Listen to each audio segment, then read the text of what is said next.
No one is betrayed suddenly. Betrayal never begins with the blow. It begins with the ignored detail, the exaggerated praise, the untimely silence, the friend who knows too much.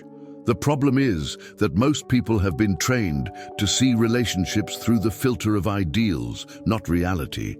And reality is harsh. Not every smile is loyalty, not every presence is support. Machiavelli knew this. That's why, while many sought to be loved, he observed patterns.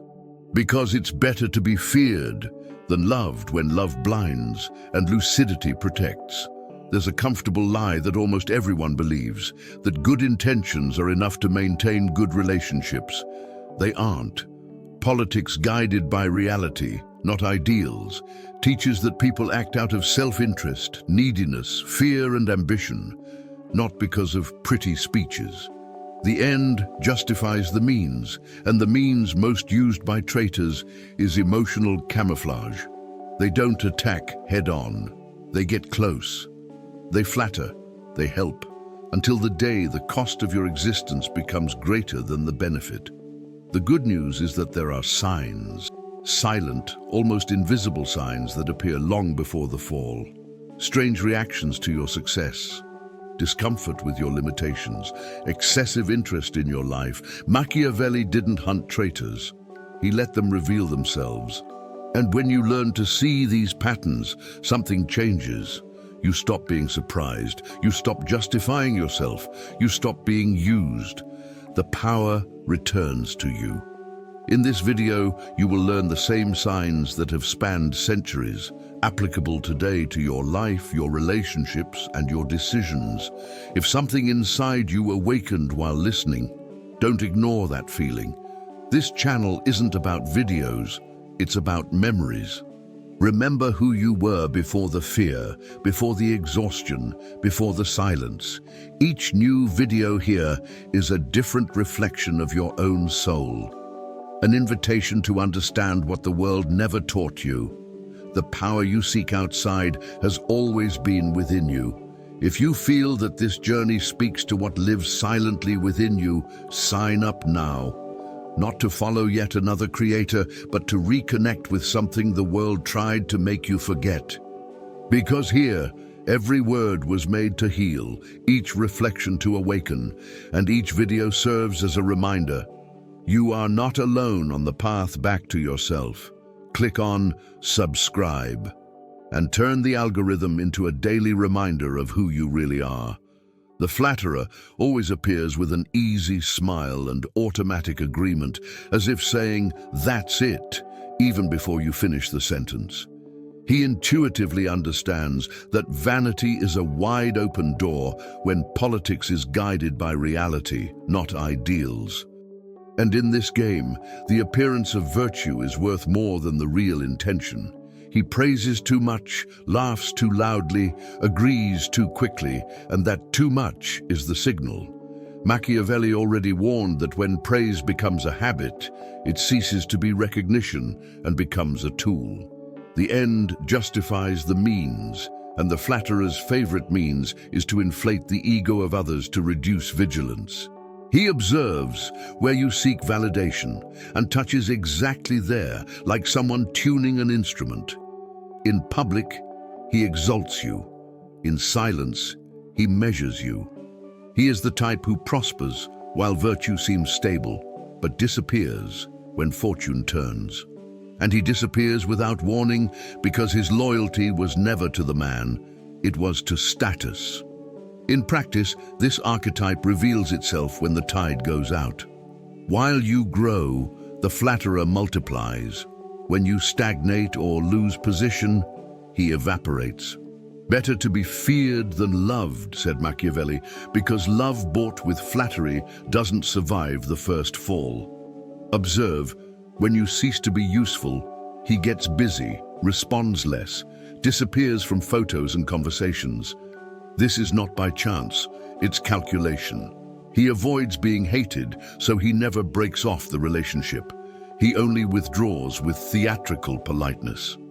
A simple example, try asking for a sincere opinion on a difficult decision involving real risk.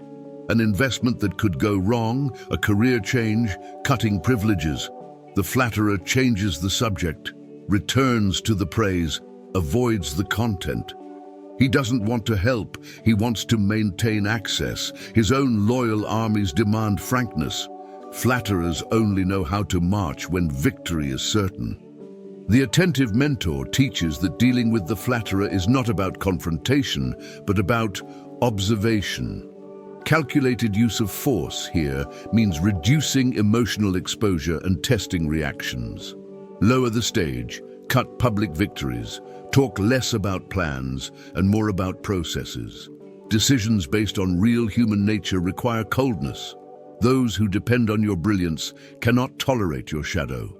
A simple technique is to praise in return, but remove the main reward, continuous attention. See how they react when applause doesn't generate closeness. Constant adaptability requires realizing that not every smile is an ally, and that true friendship doesn't need the spotlight.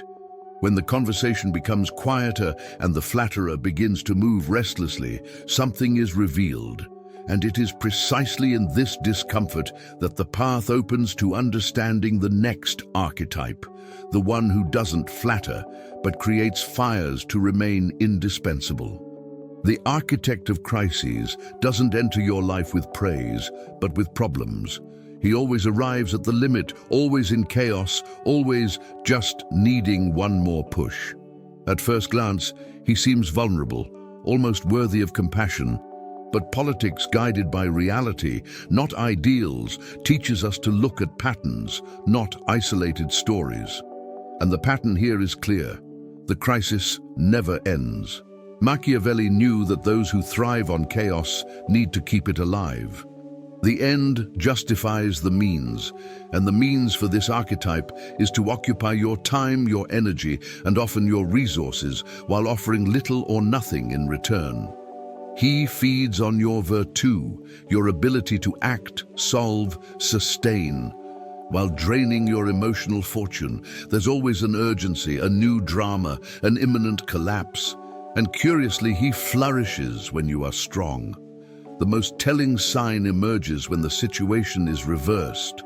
On the day you need help, the crisis architect disappears, or responds with vague phrases, generic advice, or polite silence.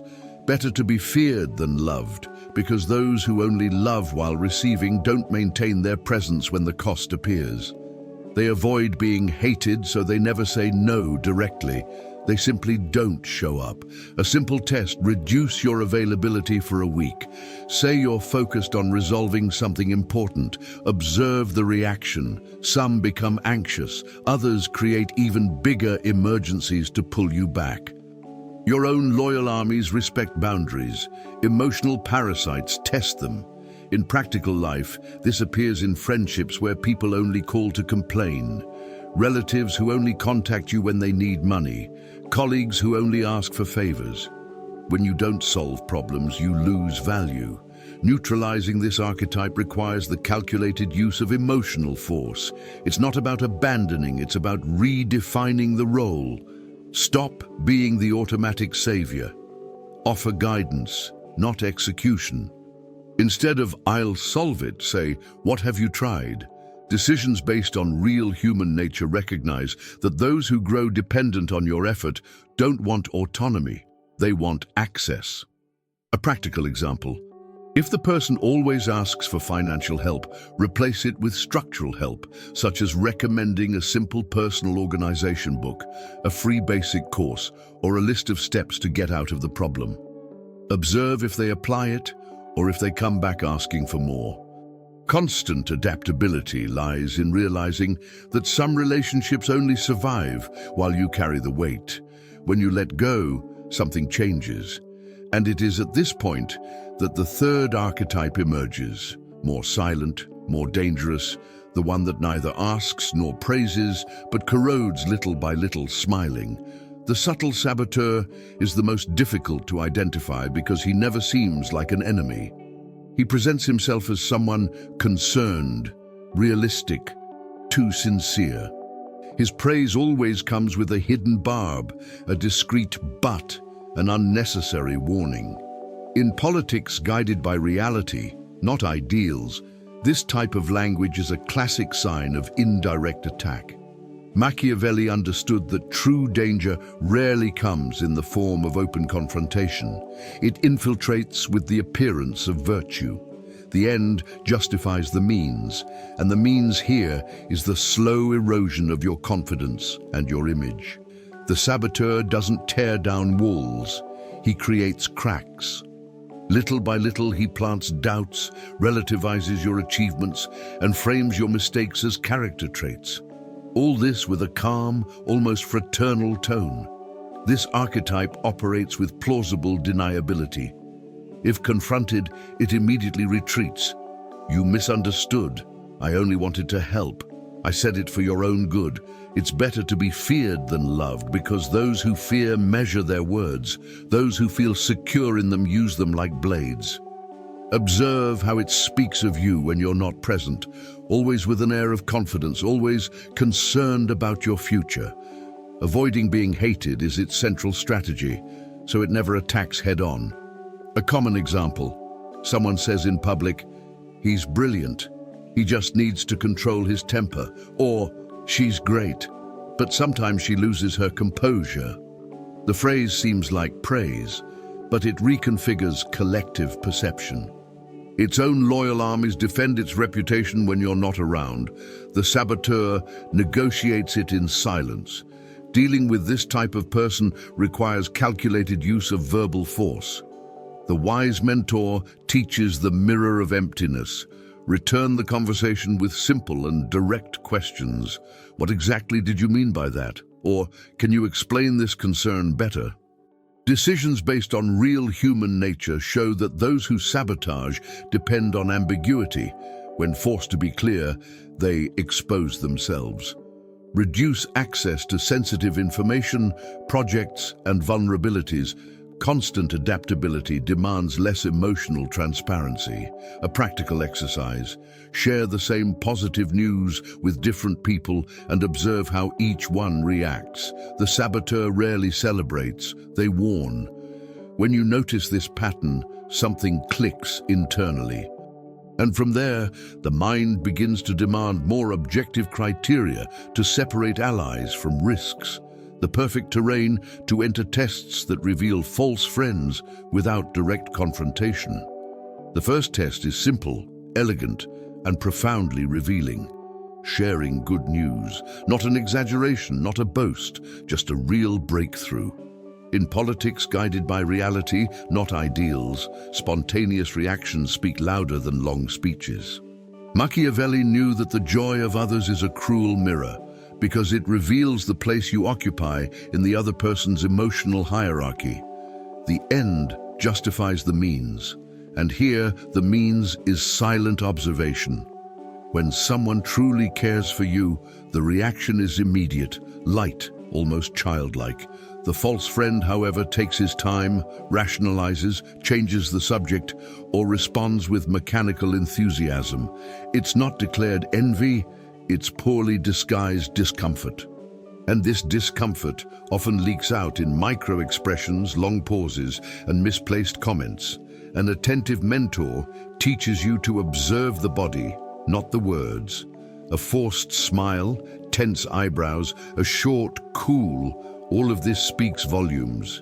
It's better to be feared than loved, because those who fear control their impulses. Those who don't fear let resentment slip out. A practical example, when sharing that you received a promotion, closed a good deal, or started a promising project, notice who asks genuine details and who immediately shifts the focus to themselves. "Oh, that's good, but something similar happened to me." This deviation is classic. Avoiding being hated means the false friend never directly criticizes your achievement, but they minimize it with comparisons, warnings, or silence. Your own loyal armies amplify your victory. Others compress it to fit their own ego. This test doesn't require constant repetition, only awareness. Calculated use of force here means not reacting emotionally to others' reactions. Just register them. Decisions based on real human nature show that those who suffer from your progress today may sabotage it tomorrow. A simple exercise is to vary the level of the news. A small victory and a big victory. Compare the reactions. Constant adaptability lies in realizing that some people tolerate your growth up to a certain point. After that, something changes. When this pattern becomes visible, the mind begins to demand more control over what is shared, with whom and why. And this need for control opens the way for the next test, which observes not the reaction to success, but to silence. The second test doesn't involve visible action, but calculated absence. It's about consciously reducing the flow of personal information you share. In politics guided by reality, not ideals, silence is a strategic tool, not a void. Machiavelli understood that those who need to know too much rarely just want to understand. They want to control. The end justifies the means, and here the means is informational scarcity. When you stop sharing plans, fears, next steps, and details of your routine, something curious happens. Some people remain calm, others become restless. They ask too many questions, insist, try to catch up. This discomfort doesn't stem from friendship, but from the loss of access. False friends perceive the constant flow of information as a threat. It's better to be feared than loved, because those who fear respect boundaries. Those accustomed to unrestricted access rebel when the door closes. Observe phrases like, "You've been acting differently. Don't you trust me anymore?" Why all this mystery? Avoiding being hated causes these demands to come in a joking tone or feigned concern, but the objective is the same, to regain control.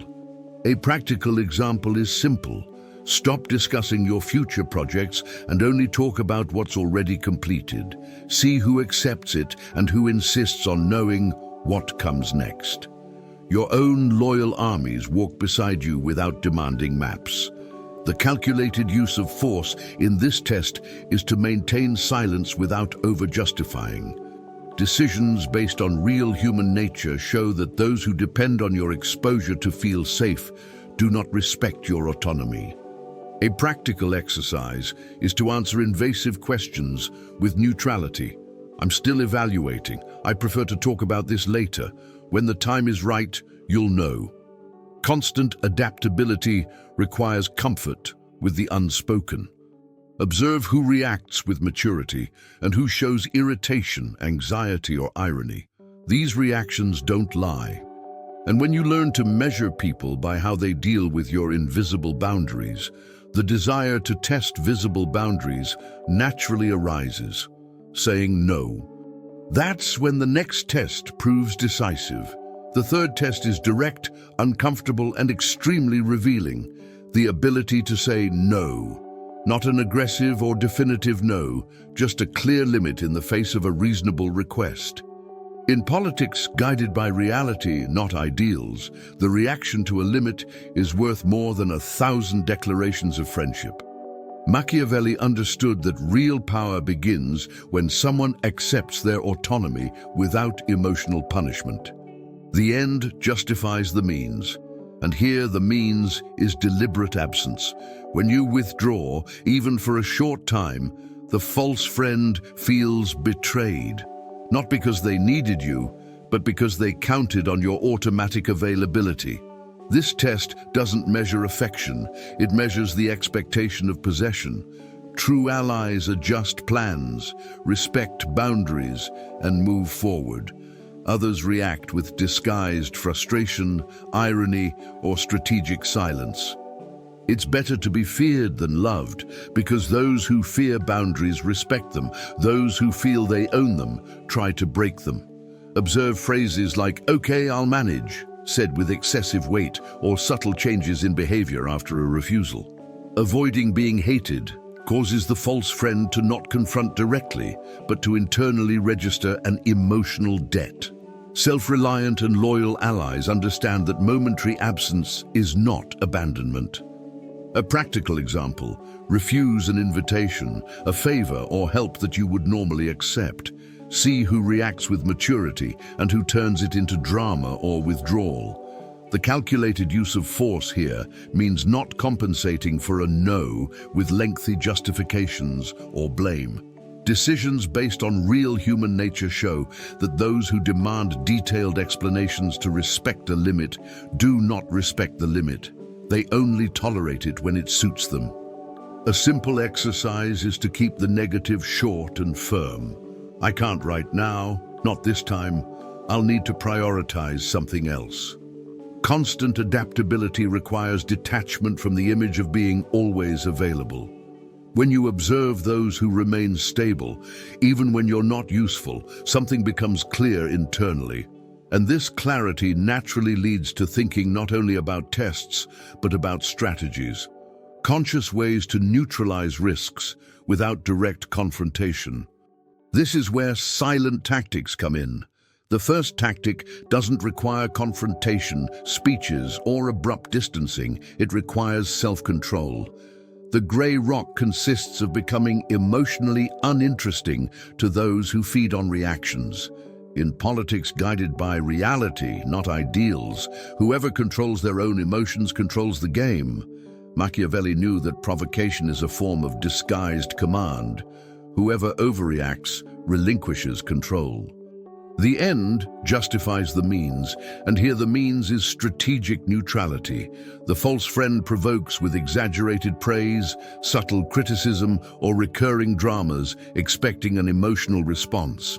When they don't find one, they become confused.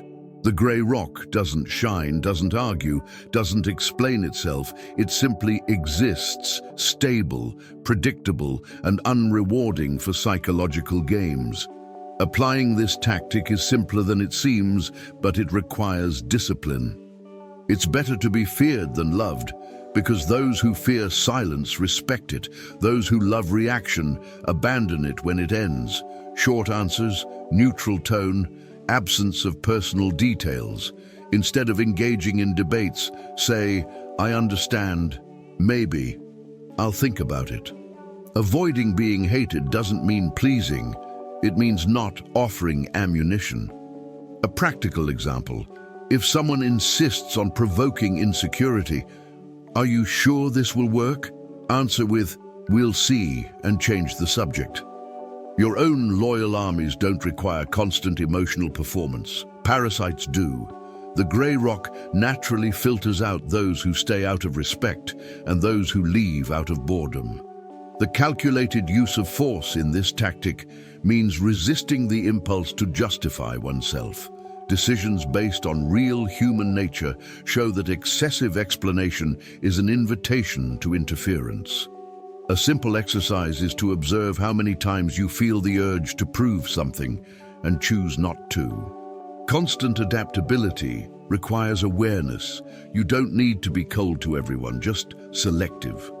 Over time, the false friend reduces contact, seeks stimulation elsewhere, or reveals impatience. And when provocation no longer works, a new dynamic emerges. Some need to remain close to watch, not to attack. That's when the next tactic comes into play. Not to push away, but to observe closely, with strategic intent. Strategic proximity seems counterintuitive, but it is profoundly Machiavellian in the most realistic sense of the term. Instead of immediately distancing yourself from those who pose a risk, you maintain a short, controlled, and conscious distance.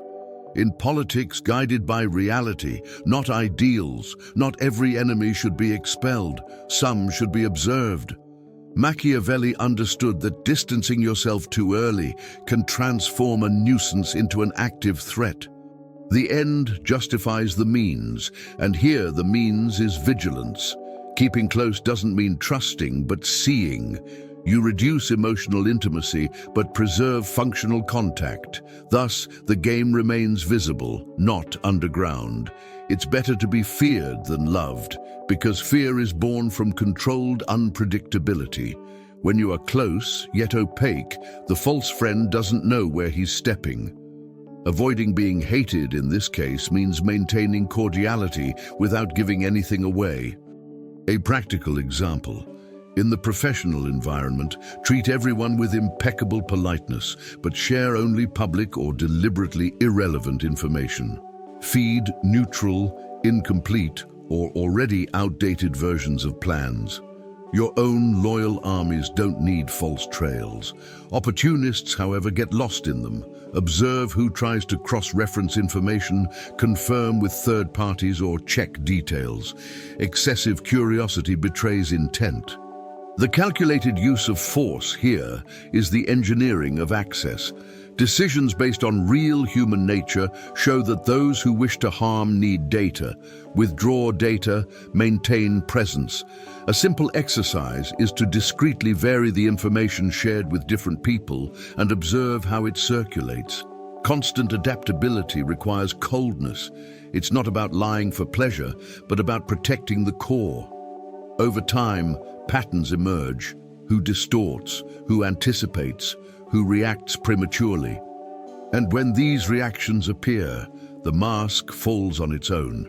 At that point, the mind is already ready for the last tactic, the most uncomfortable and revealing of all, the one that returns the game to the sender without a direct attack.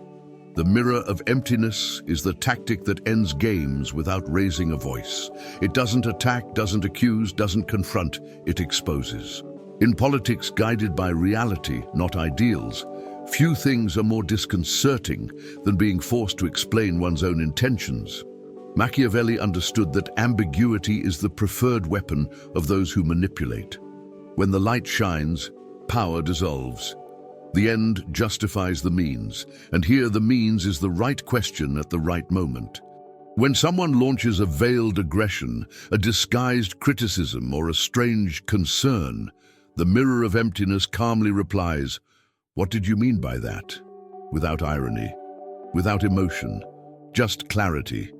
It's better to be feared than loved, because those who fear exposure are careful about their own discourse. Avoiding being hated in this case means not accusing. It means allowing the other person to reveal themselves. Observe how a false friend reacts when asked to elaborate. Some retreat, others get tangled up, others get irritated. They all expose themselves. A practical example, someone says, "I don't know if this path is good for you." Instead of defending yourself, ask, "Why?" Wait. Be silent. Your own loyal armies support clear criticism. Others need fog. The discomfort doesn't come from the question, but from the loss of hiding. The calculated use of force here is the mastery of silence after the question. Decisions based on real human nature show that those who talk too much, when pressured, reveal their intentions. Don't finish sentences, don't lighten the mood, don't offer an elegant way out. Constant adaptability requires emotional courage to endure long pauses. A simple exercise is to mentally count to 5 before responding to any provocation. Over time, the mirror of emptiness creates a curious effect. Those who play games withdraw for fear of exposing themselves. Those who are honest remain comfortable. And when these dynamics become clear, the need to reorganize relationships naturally arises, not to punish, but to protect. It is at this point that the structure of relationships needs to be reviewed. The first level requires emotional maturity to be accepted without guilt. Useful allies are people with whom there is a clear, objective, and limited exchange. In politics guided by reality, not ideals, this type of bond is healthy precisely because it doesn't promise what it can't deliver. Machiavelli understood that confusing interest with loyalty is a costly mistake. The end justifies the means, and here the means is clarity. These are relationships based on competence, timing, and mutual utility, nothing more than that. Expecting deep affection at this level is opening the door to frustration. They walk with you as long as the path makes sense for both of you, and that's perfectly fine. Better to be feared than loved at this level means being respected for boundaries and predictability. Avoiding being hated means maintaining clear agreements and keeping your promises. A practical example: work colleagues, occasional partners, business contacts. You exchange value, information, and opportunity, but not emotional vulnerability. Your own loyal armies aren't born here. Here, silent contracts are forged. Decisions based on real human nature show that this type of relationship works best when no one feigns intimacy. When you understand this, you avoid undue demands and eliminate unnecessary resentment. Calculated use of force at this level means not promoting anyone without testing them. Constant adaptability requires periodic review. Those who deliver stay, those who don't leave the board without drama. A simple exercise is to list who you only seek out to resolve specific issues, and keep those interactions restricted to that. When this level is well defined, there's energy left to observe the next, more common and more confusing level, the one where coexistence is light but not deep, and where many err by investing too much. This level is where the greatest social illusion resides. Pleasant acquaintances are great for laughing, chatting, passing the time, and clearing the mind. In politics guided by reality, not ideals, that's enough. Machiavelli knew that not all company needs to be strategic or profound. The end justifies the means, and here the means is momentary pleasure. These are relationships of lightness, not of support. The mistake lies in demanding presence in difficult times from those who were only invited during the easy times. It's better to be feared than loved in this context than to be dependent. Avoiding being hated means not demanding what was never promised. A clear example: friends from bars, the gym, social events. They disappear when life gets tough, and that's not betrayal. It's consistency. Your own loyal armies aren't built in environments of constant distraction. Decisions based on real human nature teach that leisure isn't the foundation of deep trust. When you accept this, these relationships become light, without frustration. The calculated use of force here means maintaining joy without exposure. Constant adaptability demands that you share laughter, not sensitive plans. A simple exercise is to observe who you have fun with but would never ask for serious help from, and keep that clear internally. When this level is well organized, something changes. You begin to value the third level, not for its quantity, but for its rarity. And that's when the game gets serious. The third level is not sought, it is recognized. In politics guided by reality, not ideals, it emerges after silent tests, real setbacks, and prolonged observation. Machiavelli knew that true loyalty is born when someone remains, even when there is no gain. The end justifies the means, and here the means is time. These are people who know their shadows and don't use them against you. Few, extremely rare, perhaps one or two in a lifetime. Better to be feared than loved doesn't apply here, because here there is profound mutual respect. Avoiding being hated is irrelevant, as there is no power play. Your own loyal armies are born only at this level. A practical example: people who defend you when you're not around, who tell you hard truths without pleasure in hurting you, who don't compete with your advancement. Decisions based on real human nature show that these relationships don't need constant maintenance. They survive silence. The calculated use of force at this level is about protection. Constant adaptability demands care. Don't expose these bonds. Don't mix them with other levels. A simple exercise is to ask, who would I call if everything went wrong? If the name comes to mind effortlessly, you found something rare. When this hierarchy is organized, something greater imposes itself internally, principles that no longer depend on others, but on yourself. And it is from there that the final foundations become inevitable. There's a principle you only learn after a few silent falls. It's better to be alone than in bad company. In politics guided by reality, not ideals, strategic solitude is protection, not failure. Machiavelli understood that bad alliances corrode more than their absence. The end justifies the means, and here the means is emotional autonomy. Being surrounded by people who drain, confuse, or secretly compete exacts an invisible price: mental clarity, vital energy, and focus. It's better to be feared than loved, because the fear of isolation forces more conscious choices, while false love pushes towards constant concessions. Your own loyal armies begin when you accept walking alone until someone proves, through actions, that they deserve to accompany you. Another unavoidable principle: power comes from autonomy, not from the number of friends.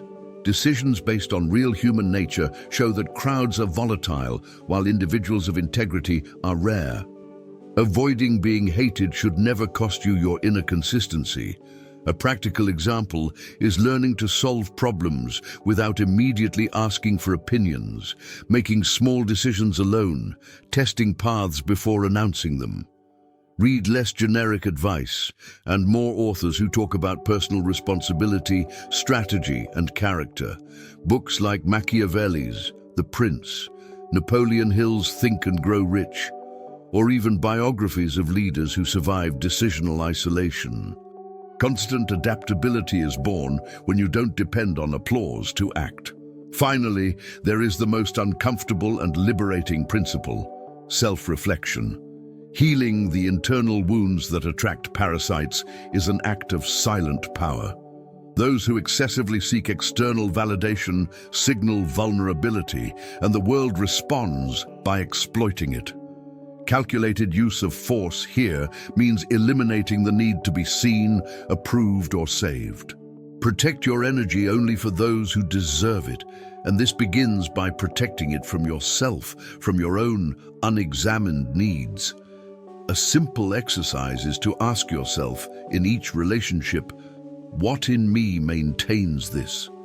When this question gains traction, something reorganizes itself internally, and it is precisely this reorganization that prepares the ground to tie everything together in a larger narrative, one that reveals how to identify traitors before it's too late. If you've made it this far, you've already understood something that changes the game.